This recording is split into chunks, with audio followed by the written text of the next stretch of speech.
시청자 여러분 안녕하십니까? 이강국TV 뉴스 포커스 시간입니다. 먼저 구독과 좋아요 부탁드립니다.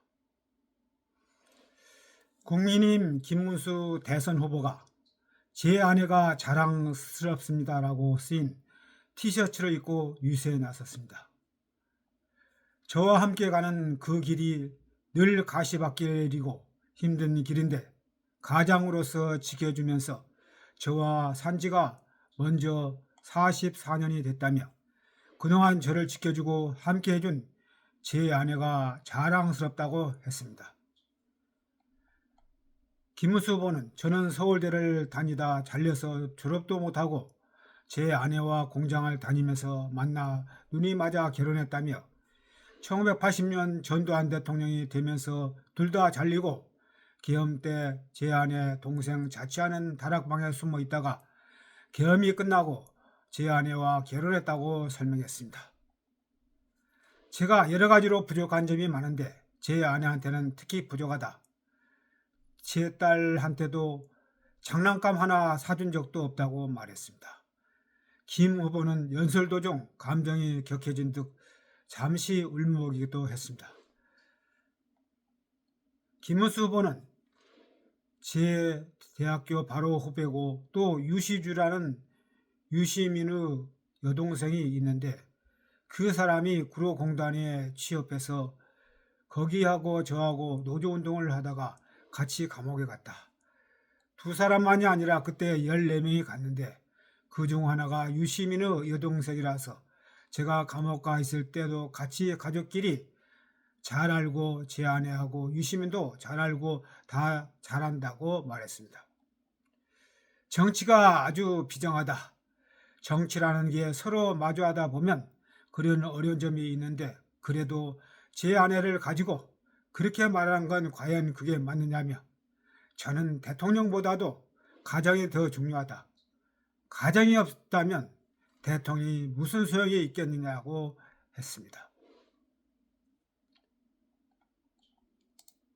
학력을 가지고 제 아내를 그렇게 이야기하는 걸 들으며 상당히 가슴이 아프고 제 아내가 저 때문에 상처를 받은 것을 원하지 않는다며 이런 저를 44년 동안 지켜주고 함께 해준 제 아내가 저는 자랑스럽다고 강조했습니다.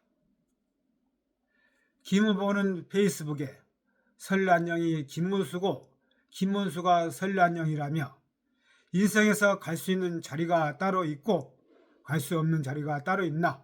저는 그렇게 생각하지 않는다고 적었습니다. 유시민은 유력한 정당의 대통령 후보 배우자라는 자리가 설란영 씨의 인생에서는 갈 수가 없는 자리다.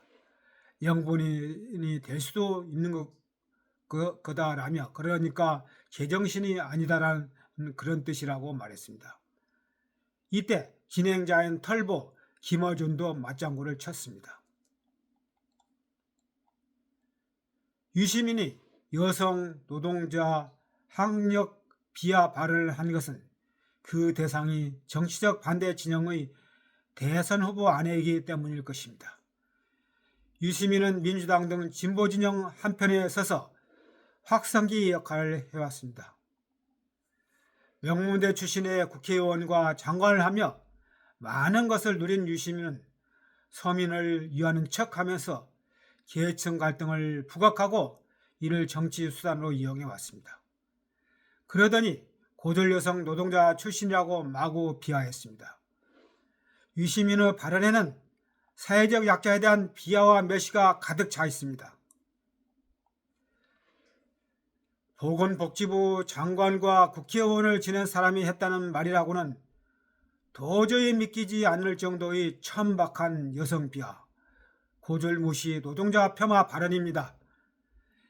기혼 여성 지위가 남편에 의해 결정된다는 여성 비하, 노동자는 유력 정당 대통령 후보 배우자가 될 수 없다는 노동자 계층 멸시, 그리고 학출과 찐 노동자의 갈라치기를 통한 저항력 무시까지 하였습니다.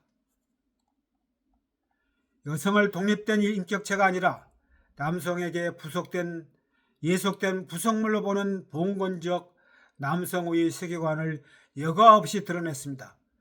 고졸과 대졸은 서로 다른 세상에 살아야 한다는 학력주의와 노동자 출신은 사회 지도층에 대해서는 안 된다는 계급주의 가치관도 거침없이 표출했습니다.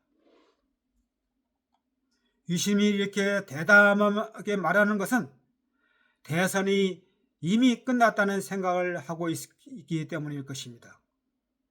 민주당 이재명 후보가 절대적으로 위에 있기 때문에 어떤 말을 하더라도 어떤 행동을 하더라도 이재명 후보가 대통령이 될 것이라는 생각을 갖고 있기 때문입니다. 이들이 또 권력을 잡으면 얼마나 더 대담해질지 알 수가 없습니다. 그러나 대선은 아직 끝나지 않았습니다. 이재명 후보 아들 이동우 저급한 댓글 도박 문제가 큰 문제로 떠오르고 이웃시민의 망언이 터지면서 분위기가 확 바뀌고 있습니다. 일부 특정 지역에서 사전투표로 기세를 누르려고 하나 정의를 결코 이길 수는 없습니다. 사전투표를 한 사람들보다 훨씬 많은 사람들이 본투표를 기다리고 있습니다. 진실된 삶을 살아왔고 노동자와 서민의 눈물을 닦아주며 첨단 산업기술을 육성하고 진정으로 일자리를 창출할 수 있는 인물이 나라를 맡아야 하지 않겠습니까? 우리 시청자 여러분, 솔직해야 됩니다. 대한민국은 경제발전과 민주화를 함께 이룬 위대한 나라입니다. 세계가 부러워하는 나라입니다. 그러나 최근 몇 달 동안 시청자 여러분들을 목격하고 있지 않습니까? 비상계엄은 매우 잘못됐습니다. 윤석열 전 대통령은 매우 잘못한 것입니다. 또한 김건희 여사는 윤석열 대통령에 붙어서 국정을 농단하는 책임을 가지고 있습니다. 매우 잘못됐습니다. 그러나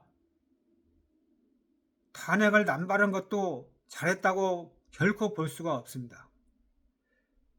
그리고 또 사법부를 겁박하는 행동을 하고 있는 것은 매우 잘못됐습니다.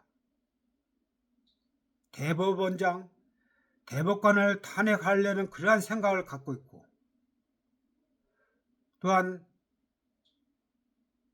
재판의 순조로운 재판을 방해하기 위한 입법을 하고 있지 않습니까? 이런 세력, 이런 사람이 대통령이 됐을 때 대한민국 민주주의는 어떻게 되겠습니까? 저는 대한민국에 대한 자부심을 가지고 외교 현장을 누렸던 사람으로서 대한민국 국익과 발전을 생각하는, 매우 처절하게 생각하는 사람입니다. 어느 정당이든 누가 되든 그건 중요하지 않습니다. 진정으로 대한민국을 이해하고 대한민국 민주주의를 이해하고 대한민국 발전을 이해하는 그런 사람이 그리고 그러한 일을 할 수 있는 삶을 살아온 사람이 대통령이 돼야만이 대한민국이 제대로 나아갈 수가 있습니다. 이러한 대한민국을 후손들에게 물려줘야 되지 않겠습니까? 그렇기 때문에 이번 대선은 매우 중요한 의미가 있다고 생각합니다. 지금 여러 가지로 실망스러운 점이 많을 것입니다. 국민님도 문제가 많습니다. 친윤 세력들의 오만함은 아직도 반성할 줄 모르고 아직도 오만함이 아직도 기승을 부리고 있습니다.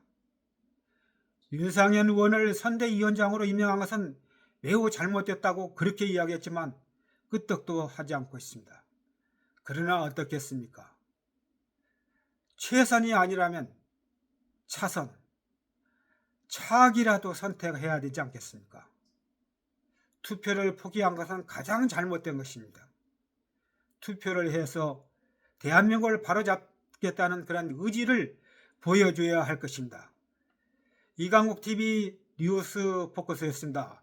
감사합니다.